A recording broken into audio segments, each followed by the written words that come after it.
அவர் ஒரு நாள் வந்ததுக்கே இந்தியா ஃபுல்லாக இவ்வளோ சேஷ்டை பண்ணுறீங்க. ஒரு நாள் வந்தோடனே நிறைய பேர் தூக்கம் போச்சு. அவர் 10 நாள் வரதான் போகிறாரு. இந்த ராசி வந்து ஜெயம் வரலனாலும் பரவாயில்லன்னு நிற்கும்.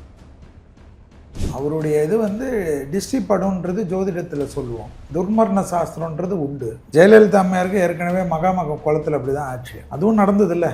ஏதோ துர்மரணம் வந்து விஜய் கூட்டத்தில் இப்போ நடந்த மாதிரி பேசுறது எப்படி? இதில் கடகராசி அவர் அந்த பேர் புகழ் அந்த மாஸ் எல்லாமே வந்து அவருக்கு பெரிய பலத்தை கொடுக்கறது. அதே சமயம் ராகு வந்து இப்போது அஷ்டமத்தில் நிற்கிறனால இந்த ராகு புத்தி நடக்குது அவருக்கு 4ஆம் மாதம் 2026 வரைக்கும். அதையும் ஞாபகத்தில் வச்சுக்கணும். ஒரு மரணம் நடந்தாலே நமக்கு வந்து ஏதாச்சும் நம்ம அடுத்து முன்னேறணும்னா ஏதாச்சும் பரிகாரம் பண்ணணும். பரிகாரங்கள் அந்த குடும்பத்தை டேக் கேர் பண்ணுறது. சார் கடைசி வரைக்கும் அவர் காலம் இருக்கிற வரைக்கும் அவங்கள டேக் கேர் பண்ணிக்கிறது தான் என்ன பண்ணும்.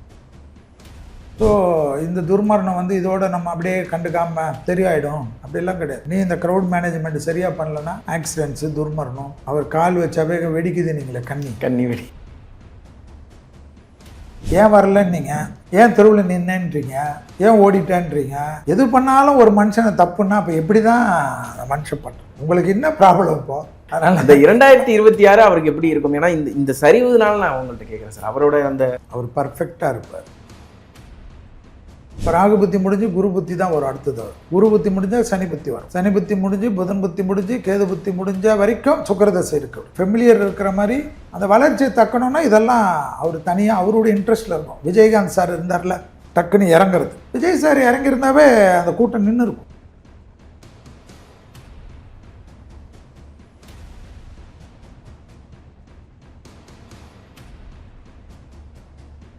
தி டிவைன் தமிழ் நேயர்களுக்கு வணக்கம். நான் விஜய் ஹரிஹரசுதன். இன்னைக்கு நம்ம கூட இருக்கிறது யாருன்னு பார்த்தீங்கன்னா யதார்த்த ஜோதிடர் ஷெல்வி அவர்கள் தான் இருக்காங்க. சார் வணக்கம் சார். நமஸ்காரம் சார். கடந்த ஒரு மாதங்களாகவே ஒரு மாதம் சொல்லும்போது ஒரு 20 நாட்களாகவே ஒரு பெயர் வந்து ஒழிச்சிக்கிட்டே இருக்குது, விஜய். இந்த விஜய்ங்கிற பேர் வந்து அரசியலுக்கு வந்ததுக்கப்புறம் சந்தித்த மிகப்பெரிய நிகழ்வு வந்து இந்த கரூர் இன்சிடென்ட் தான். எதனால் சார் விஜய்க்கு வந்து இந்த மாதிரியான ஒரு நிலைமை, அரசியலில் காலடி எடுத்து வச்சோன்னே இவ்வளோ பெரிய கண்ணி வெடி வெடித்ததுக்கான காரணம் என்ன சார்? 2 விஷயந்தான். ஏதோ 20 நாள் தான் விஜய் தெரியுன்றது தப்பு இல்லை சார்.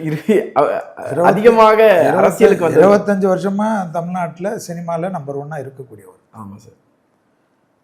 ஏதாவது நீங்கள் பாட்டு சொல்லிட்டு போவீங்க, ரசிகர்கிட்ட யார் மாட்டேங்குது. ஆக்சுவலாக வந்து அவருடைய இது வந்து டிஸ்டி படம்ன்றது ஜோதிடத்தில் சொல்லுவோம். துர்மரண சாஸ்திரம்ன்றது உண்டு.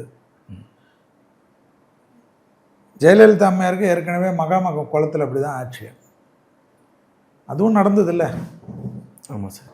ஏதோ துர்மரணம் வந்து விஜய் கூட்டத்தில் இப்போ நடந்த மாதிரி பேசுகிறது எப்படி? அது துர்மரணங்கள் வந்து நிறைய கூட்டம் சினிமா தேட்டர்லேருந்து நடந்துட்டுருக்குது. 50 வருஷமாக பார்த்தீங்கன்னா முருகன் தேட்டர்லாம் அந்த காலத்தில் எம்ஜிஆர் படம் வர காலத்தில், சிவாஜி படம் வர காலத்தில் உள்ளே மாட்டின்னு வராமல் க்ரௌன் தேட்ரு, முருகன் தேட்ரு, மூச்சு திணறி சத்தார்கள்னு வரும். அப்போல்லாம் உங்களுக்கு சேனல் கிடையாது, தந்தியில் வரும் பேப்பரில். ஸோ இவ்வளோ பெரிய கூட்டம் முதல் கூட்டத்திலே தெரிஞ்சிடுச்சு ரசிகர்களுடைய எழுச்சி, மக்களுடைய எழுச்சின்றது. அவர் வந்து ஒரு மாஸ் ஹீரோ. கிட்டத்தட்ட அவ்வளோ பெரிய ஹீரோ அவர். சினிமாவில் நிறைய பேர் சொல்லலாம் கூட்டம் வர்றவங்களுக்கெல்லாம் ஓட்டு வருமானு. அதெல்லாம் அப்புறமா அரசியல். அது அவருடைய எஸ்டாப்ளிஷ்மெண்ட் வந்து அவர் மாஸ் ஹீரோ. இப்போ ஒரு அஜித் சார் இருக்காருன்னா மாஸ் ஹீரோ, ரஜினி சார் இருக்காருன்னா ஒரு மாஸ் ஹீரோ. இவங்கெல்லாம் வந்து எப்போயுமே சூப்பர் டூப்பர். ஷாருக் கான்லாம் இவங்க வந்து ஏற்கனவே அவங்களுடைய பரப்புடைய தாயின் ஆசீர்வாதத்தில் அவங்களாம் மாஸ் ஹீரோவாக ஆகிட்டாங்க, உலக லெவலில் ஆகிட்டாங்க. ஸோ சேட்டன் ஒரு கேரளாவில் இருக்கிற ஒரு பையன் இப்போ பாடுறது வந்து திடீர்னு இவ்வளோ பெரிய புகழ் வந்திருக்குன்னா அந்த பையன் போகிற கூட்டத்துக்கு 40,000 பேர் 50,000 பேர் வராங்கன்னா அந்த மாஸ் தானே. அந்த ஈர்ப்புன்றது மக்களுக்கு யார் மூலிமா வரும்னு தெரியாதுல்ல. கண்டிப்பாக சார். ஸோ அந்த கூட்டம் முதல் கூட்டத்திலே அவருக்கு தெரிஞ்சது. அடுத்த கூட்டத்திலேருந்தாவது கொஞ்சம் அந்த க்ரௌட் மேனேஜ்மெண்ட்டுன்னு ஒரு டீம் நான் சொல்கிறது. இதெல்லாம் வந்து இனியும் அவர் சரியாக பண்ணலைன்னா இது திருப்பி கண்டினியூ தான் ஆகும். கண்டிப்பாக சார். அதில் கடகராசி அவர். கடகராசியில் இப்போ ராகு புத்தி ஓடுது, சுக்கிரதசை அவருக்கு. அவருடைய ஜாதகத்தில் வந்து நீச்சபங்க ராஜயோகம் தான் பெரிய யோகம். அது பிரமாதமான யோகம். சுக்கிரதசை 2036 வரைக்கும் இருக்குது. அவர் ஜாதகம் ஒரிஜினல் மற்றவங்கக்கிட்ட இருக்கான்னு தெரியாது, என்கிட்ட இருக்கும். அதனால் அந்த பேர் புகழ் அந்த மாஸ் எல்லாமே வந்து அவருக்கு பெரிய பலத்தை கொடுக்கறது. அதே சமயம் ராகு வந்து இப்போது அஷ்டமத்தில் நிற்கிறனால இந்த ராகு புத்தி நடக்குது அவருக்கு 4ஆம் மாதம் 2026 வரைக்கும். அதையும் ஞாபகத்தில் வச்சு. ஓகே, கேட்டிங்களா? துர்மரணம் சொல்லணும்ல. ஆமாம் சார். அனலைஸ் பண்ணாமல் எப்படி சொல்ல முடியும்? கண்டிப்பாக.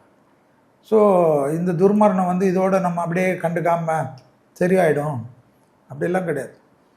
இனி இந்த க்ரௌட் மேனேஜ்மெண்ட் சரியாக பண்ணலன்னா ஆக்சிடென்ட்ஸு, துர்மரணம், அவர் கால் வச்சாவே வெடிக்குது நீங்களே கண்ணி வெடி, அதுபோல் கஷ்டங்கள்லாம் வரும். அதெல்லாம் இனிமேல் வந்து அவங்க பொலிட்டிக்கலில் வந்து நிறைய இது மாதிரி க்ரௌட் மேனேஜ்மெண்ட்டுக்குன்னு நிறைய பல கட்சிகளில் இருப்பாங்க. இப்போ திராவிட முன்னேற்ற கழகத்தில் இருப்பாங்க, காங்கிரஸில் இருப்பாங்க, ஏடிஎம்கேல இருப்பாங்க, பிஜேபியில் இருப்பாங்க. இந்த காங்கிரஸ் பிஜேபிலாம் all India crowd management specialist. இப்போ பிஜேபியிலலாம் வந்து இந்த ஆர்எஸ்எஸ் கும்பல் அவங்கெல்லாம் இருக்காங்க, வந்து முதல்லேருந்தே கற்றுக் கொடுப்பாங்க. ஏன் பிஜேபி கூட்டத்தில் வந்து ஒரு சின்ன சலசலப்பு கூட முடிஞ்சிட்டு போகிறச்ச கூட நடக்காதுன்னா அந்த சேரை முதல் கொண்டு எடுத்து வைக்கணும்னு ஒரு டிசிப்ளின் வந்து ஆர்எஸ்எஸ் உடைய இதில் வந்து பிஜேபி எவ்வளோ பெரிய போஸ்டில் இருந்தாலும் அவங்க ஆர்எஸ்எஸ் உடைய சாகால கலந்துக்கணும். அவங்களே வந்து தண்ணி பாட்டிலு மற்ற விஷயம்லாம் கரெக்டாக வந்து அந்த 1 லட்சம் பேர் இருந்தாலும் 2 லட்சம் பேர் இருந்தாலும் 4 லட்சம் பேர் இருந்தாலும் அந்த கரெக்டாக நீ க்ரௌடு கூடினா கூட அதுக்கேற்ற மாதிரி ஃபெசிலிட்டிஸ் எப்படி பண்ணணும், அந்த சேரெல்லாம் அடுக்கி வச்சு கலாச்சாரம்லாம் இப்போ தான் தமிழ்நாடு புதுசாக பார்க்குது. அதை தான் இப்போ திராவிட முன்னேற்ற கழகம் என்ன பண்ணுது, கரூர் மீட்டிங்கில், ஸ்டாலின் சார் மீட்டிங்கில் 1 லட்சம் பேர் இருக்கிற மீட்டிங்கில் 1 லட்சம் பேருக்கு தண்ணி பாட்டில், பிஸ்கெட்டு, ஃபுட்டு எல்லாமே அந்த சேரில் வைக்கிறாங்க. ஆனால் இதெல்லாம் யார் தாயின்னா ஆர்எஸ்எஸ் தான். ஸோ இனிமேல் இந்த மாதிரி க்ரௌடு இதுக்கெல்லாம் வந்து முதல்ல இந்த க்ரௌடு மேனேஜ்மெண்ட் எப்படி பெரிய பெரிய கல்யாணத்தில், கார்ப்பரேட் கல்யாணத்துலலாம் 2000 பேர், 3000 பேர், 4000 பேர், 5000 பேர், 10,000 பேர், பொலிட்டிஷியன்ஸ் எல்லாம் 10-15,000 பேருக்கு பந்தி வைக்கிறாங்க. ஆமாம், பிரியாணி போடுறாங்க, 36 வகை விருந்து, 56 வகை விருந்தெல்லாம் வைக்கிறாங்க. அதெல்லாம் இலையில் எல்லாருக்கும் வைக்கிறாங்க. ஸோ எப்படின்னா ப்ராக்டிஸ் தான். ஸோ என்னை பொறுத்த வரைக்கும் இப்போ ராகு புத்தி முடிஞ்சு குரு புத்தி தான் வரும் அடுத்தது அவருக்கு. குரு புத்தி முடிஞ்சால் சனி புத்தி வரும். சனி புத்தி முடிஞ்சு புதன் புத்தி முடிஞ்சு கேது புத்தி முடிஞ்ச வரைக்கும் சுக்கிரதசை இருக்கு அவருக்கு. ஸோ ஃபெமிலியர் இருக்கிற மாதிரி நீங்கள் சொன்ன வெடிக்கிற புத்திகள் தான் அடுத்ததெல்லாம். அடுத்து எல்லாமே அவருக்கு அப்படி தான் இருக்குது. அதனால் அது வளர்ச்சியை காட்டும். அந்த வளர்ச்சியை தக்கணும்னா இதெல்லாம் அவர் தனியாக அவருடைய இன்ட்ரெஸ்டில் இருக்கும். விஜயகாந்த் சார் இருந்தார்ல, டக்குன்னு இறங்குறது, எதுவாக இருந்தாலும் ஃபேஸ் பண்ணுறது, எவ்வளோ பெரிய கூட்டமாக இருந்தாலும் குரல் கொடுக்குறது. விஜய் சார் இறங்கியிருந்தாவே அந்த கூட்டம் நின்று இருக்கும்.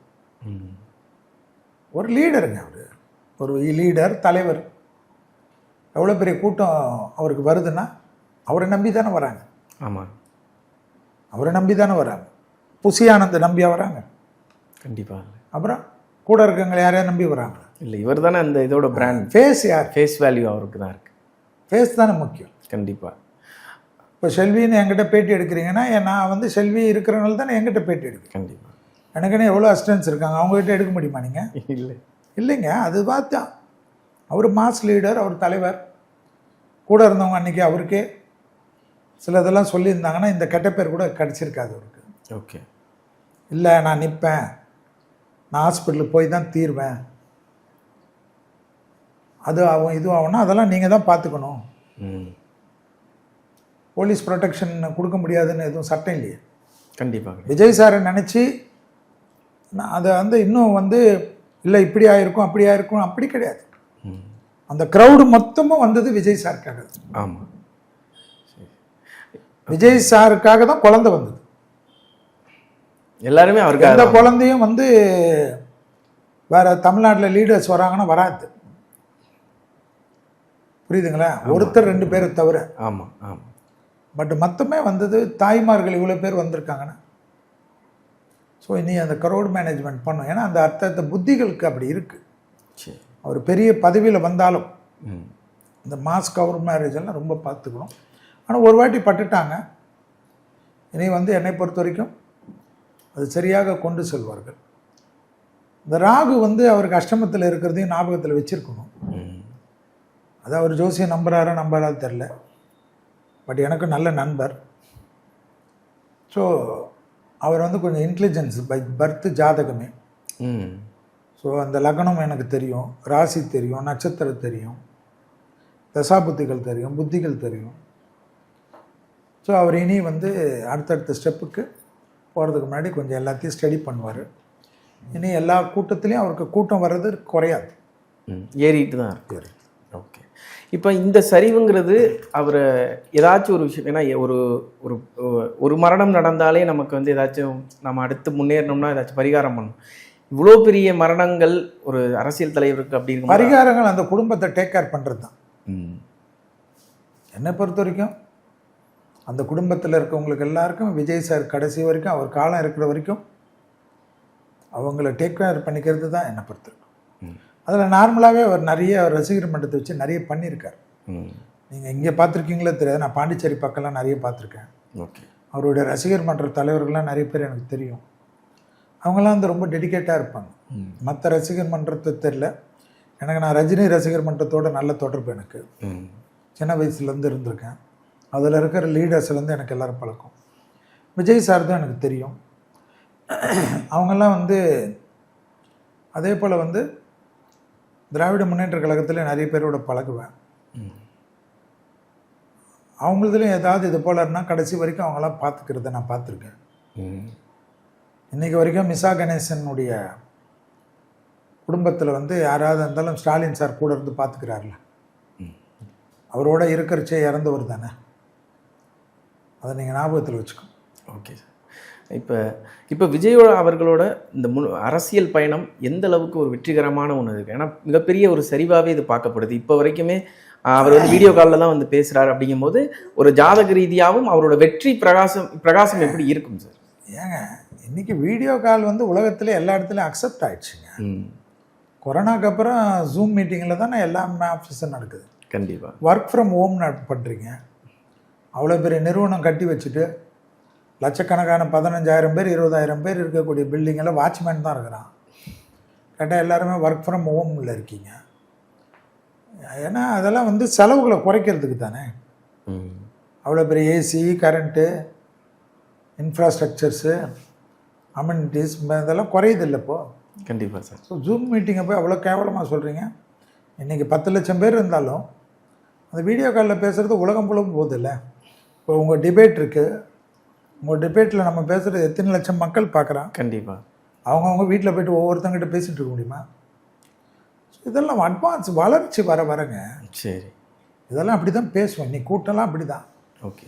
அமெரிக்காலலாம் இந்த தேர்தல் நேரத்தில் தான் பரப்புரைகள், மற்ற நேரத்திலலாம் அவங்க போனதே கிடையாது. அந்த பரப்புரையிலே இப்போ பொறிச்சு ட்ரம்ப் கூட இருந்து ஒருத்தர் பொட்டில் சுற்றிட்டானுங்க. கண்டிப்பாக. இனி வந்து அது கூட எல்லாமே மாறும், டிஜிட்டலைஸ் தான் ஆகும். Okay sir. மோடி சார் இருக்கிறாரு, எவ்வளோ கூட்டங்கள், அவரும் எவ்வளோ இதுக்கு டெய்லி வராரு. அவர் பார்த்தீங்கன்னா மந்த்லி மங்கி பாத்தில் வராரு, எல்லாத்துலேயும் வராரு, ரேடியோவில் வராரு, டிவியில் வராரு. அப்புறம் பிரைம் மினிஸ்டர் அத்தனை கோடி மக்களுக்கு உள்ளே ரீச் ஆகணுன்றதுக்கு ஒரே ஒரு ஏரியாவில் பறந்து வந்திருந்தாருன்னா எலெக்ஷன் வந்துடும். ஸோ விஜய் சார் வந்து எப்போ வரணும், நான் அவர் தான். இப்போ இது ஏற்கனவே ஏன் வரலன்னு நீங்கள் வந்து கூட இருக்கவங்க சரியில்லாதன்னு தெருவில் நிற்க வச்சுட்டு போட்டிங்க. ஏன் தெருவில் நின்னேன்றீங்க, ஏன் ஓடிட்டேன்றீங்க. எது பண்ணாலும் ஒரு மனுஷனை தப்புன்னா அப்போ எப்படி தான் மனுஷன் பண்ணுறது? Okay sir. உங்களுக்கு என்ன ப்ராப்ளம் இப்போ? இல்லை சார், நான் அப்படி கேட்கல சார். அவர் வருவார், அவரோட அந்த அவருடைய பிரபகண்டா செக்ரட்டரி இல்லை. கண்டிப்பாக இல்லை, அந்த ஸ்போக்ஸ் பர்சன் பிஜேபி. கண்டிப்பாக சார். அந்த 2026 அவருக்கு எப்படி இருக்கும்? ஏன்னா இந்த சரிவுனால நான் உங்கள்கிட்ட கேட்குறேன் சார். அவரோட அந்த ஜாதக அமைப்பு படி அவருக்கு வெற்றிங்கிறது நீச்ச பங்க ராஜயோகம் சார். அவர் பர்ஃபெக்டாக இருப்பார். அவர் தனியாக நிற்கிறது அதெல்லாம் அவருடைய விஷயம். அவர் கரெக்டாக அவர் எல்லாம் ஸ்கெட்செல்லாம் கரெக்டாக போட்டார்னா பெரிய லெவலுக்கு அவர் வரலாம்.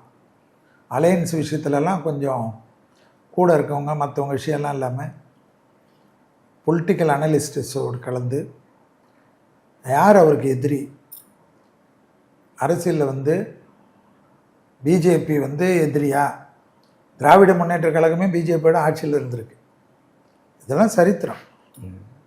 காங்கிரஸோட இவங்க இருந்திருக்காங்க, பிஜேபியோட இவங்க இருந்திருக்காங்க. ஸோ அவங்களுக்கெல்லாம்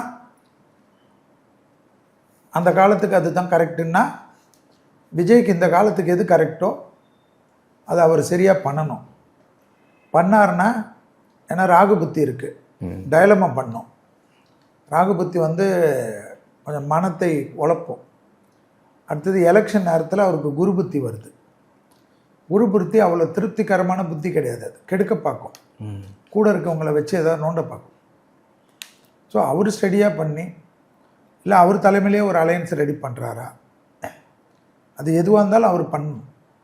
ஆனால் என்னை பொறுத்த வரைக்கும் அவர் காலம் தாமதம் செய்யாமல் இன்னும் ஒரு 3 மாதத்துக்குள்ளாக 2 மாதத்துக்குள்ளாக போருக்கு தயாராகி கொள்வது சரியாக வரும். அது எதுவாக இருந்தாலும் வெற்றி தோல்வியெல்லாம் அடுத்தது. ஏன்னா அவர் அப்படி தான் இருப்பார். Okay okay. ஏன்னா அந்த ராசியே அப்படி தான் இருக்கும். அந்த ராசி வந்து ஜெயம் வரலனாலும் பரவாயில்லன்னு நிற்கும், சுருண்டுக்காது. விஜய் சார் வரல போகலன்னா, அவர் ஒரு நாள் வந்ததுக்கே இந்தியா ஃபுல்லாக இவ்வளோ சேஷ்டை பண்ணுறீங்க, ஒரு நாள் வந்தோடனே நிறைய பேர் தூக்கம் போச்சு, அவர் 10 நாள் வரதான் போகிறாரு. கண்டிப்பாக. அப்போ எங்கிட்ட பேட்டி எடுப்பீங்களா? அப்போ எடுங்க, பார்த்துக்கலாம். கண்டிப்பாக சார். உங்களோட நேரத்திற்கும் உங்களோட வார்த்தைகளுக்கும் நன்றி சார். நன்றி.